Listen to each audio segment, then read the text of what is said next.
22nd of September 2006 would see the newest movie helmed by Alfonso Cuarón hitting theatres, his last project being 2 years earlier, directing Harry Potter and the Prisoner of Azkaban. The movie would end up not even breaking even. Costing $75 million to make, it drew in only $70 million worldwide. A commercial failure, a box office bomb.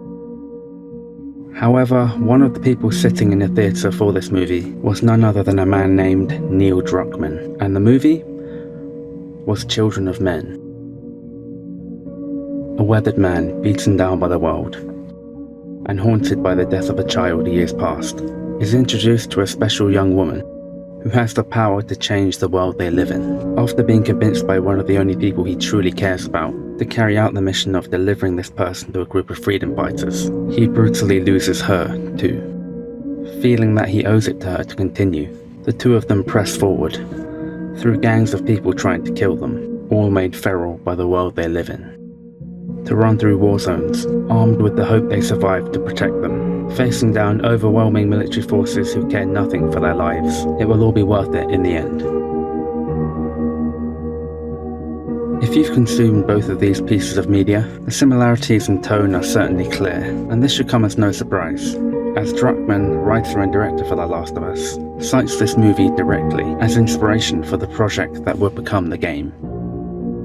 I remember when I first saw Children of Men, and it was so well done and so well executed. I remember walking out of the theater like angry that why aren't games telling these kinds of stories? The Last of Us, set in the United States in the aftermath of a fungal outbreak, depicts a world where human faculties are overtaken by cordyceps, turning them into a violent husk whose only purpose it is to spread it to more people. Yes, I'm trying to avoid saying the Z word. The game depicts a once average man, Joel Miller, going about his normal life until that fateful day everything changed in an instant. His daughter, Sarah, mortally wounded, the camera pans to the left and back. And just like that, she's gone.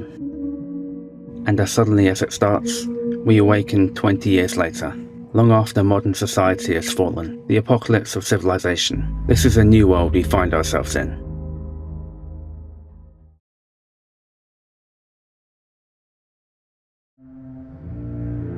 Children of Men, on the other hand, isn't post-apocalyptic.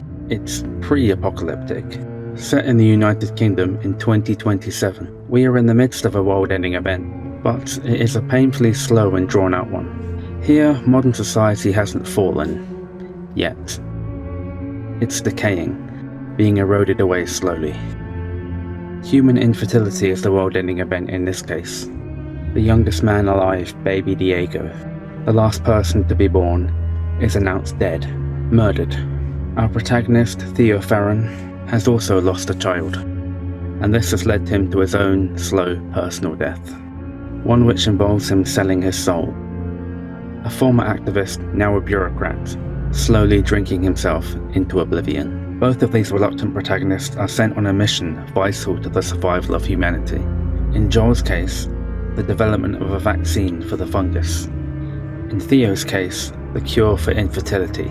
Joel is convinced by Tess to carry on without her, and Theo feels obliged to. In Children of Men, we live in a xenophobic police state. In The Last of Us, we have Fedra, a militaristic remnant of the government. In Children of Men, we have the Fishers, a rebel militia group in direct opposition to the state. In The Last of Us, we have the Five Lies, a rebel organization fighting Fedra. You know, it's funny. I obviously came into this video recognizing the similarities between the two, but listing them here really makes them seem more familiar than they honestly actually feel when you're experiencing them. Although you can see the influences, each of these are completely distinct in their own right, but both of them do depict journeys through hopeless worlds, from the perspective of people who have lost everything, but still find new things to lose along the way. Despite all of their similarities, these characters aren't alike. Joel is a hardened survivor, a vessel of rage and outward pain and death, someone who wouldn't think twice or probably barely even once about killing you. Theo, on the other hand, is not handy in the art of violence. He spends the majority of the movie running for his life or being shot at. The immediacy of which Joel's world was turned upside down seems to have broken him as a person. The agonizingly drawn out events of Theo's world have broken him too, but in the world where society is the only place he can function, he becomes ground down into apathy for the suffering of others. In the world of The Last of Us, the apathy tends towards the suffering caused to others. Clearly prevalent in both of these dystopian tales is the violence, the despair, the hopelessness, the loss of humanity. Children of Men is maybe best known for its long-take camera work, almost making it seem like a modern cinematic video game. A third-person camera trailing Theo as he runs through gunfire, blood splattering onto the screen, an effect that's become common in modern video games. This movie certainly feels like it's as close an immersive experience as a non-interactive medium can be. The Last of Us, on the other hand, is often somewhat regarded in the inverse. A third-person video game highly praised for how cinematic it looked and felt. What is also highlighted in both stories is the role of animals. Throughout Children of Men, we're shown an abundance of animals, showing that they are not afflicted with the same fate as humans, and may have even become a proxy for them. Whatever the problem is, it's with humans.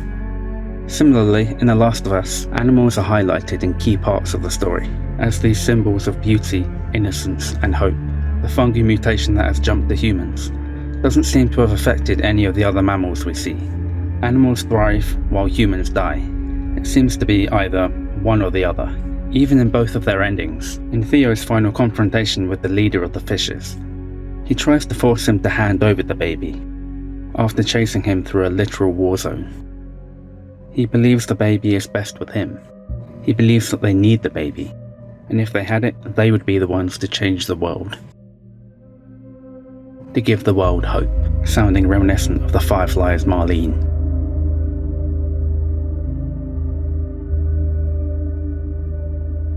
This is also around the same time when we have each piece's iconic scenes. The moment's hauntingly beautiful music contrasts the dire surroundings, both of them literally carrying the future of humankind, the one thing that might be able to fix everything. If not for everyone, then for one person in particular. Once a part of them, now nothing but a memory of a time that once was. Their children find life once more.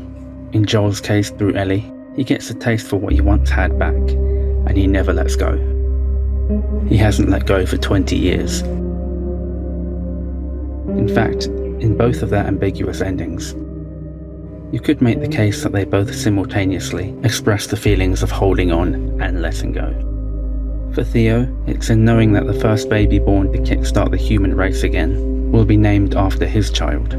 There was nothing he could do to save his son, but dying meant he could save this child. And as for Joel, he already tried to save his daughter, so he's learned his lesson this time around. The question of if what he did was justified is lighting the fuse to a big pile of dynamite.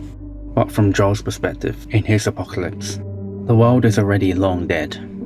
20 years so. There's no way to resuscitate it, no way to bring it back, no cure. Vaccines are preventative. There is no preventing what's already happened in this world. Even if they discovered the cure for infertility, it doesn't matter. Too late. World went to shit. What if the people are still inside? What if they're trapped in there without any control of their body? The monsters that terrorize them are perfect examples of how something that once was might just be something that once was forevermore. The Last of Us. But in Children of Men, there is a way back.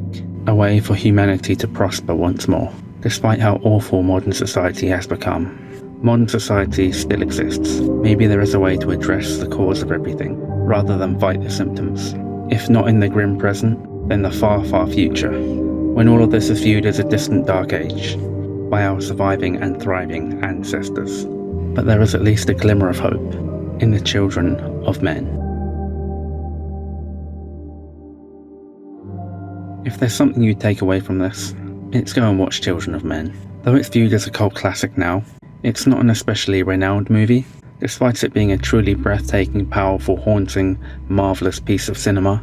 The Last of Us, on the other hand, I'm sure you don't need me to tell you, one of the most highly acclaimed video games ever. I could make an analogy about The Last of Us being the child of Children of Men, but that wouldn't make any sense.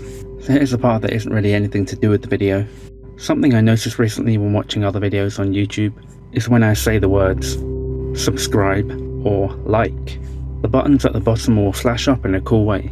At least I hope they do, otherwise I'll look quite silly. But as someone who has always felt, in my near 20 years of making videos, to just be too cringed out to ever ask people to do this directly, I still can't ask you to do this. But maybe you could potentially consider it in some way, maybe, perhaps. I plan on doing more videos like this in the future, if I can ever finish writing them, as instead of writing one thing to the end, I tend to start writing several things, and working on all of them until I just become overwhelmed. But I guess this video is one crossed off the list, and if you watched until the end, thank you.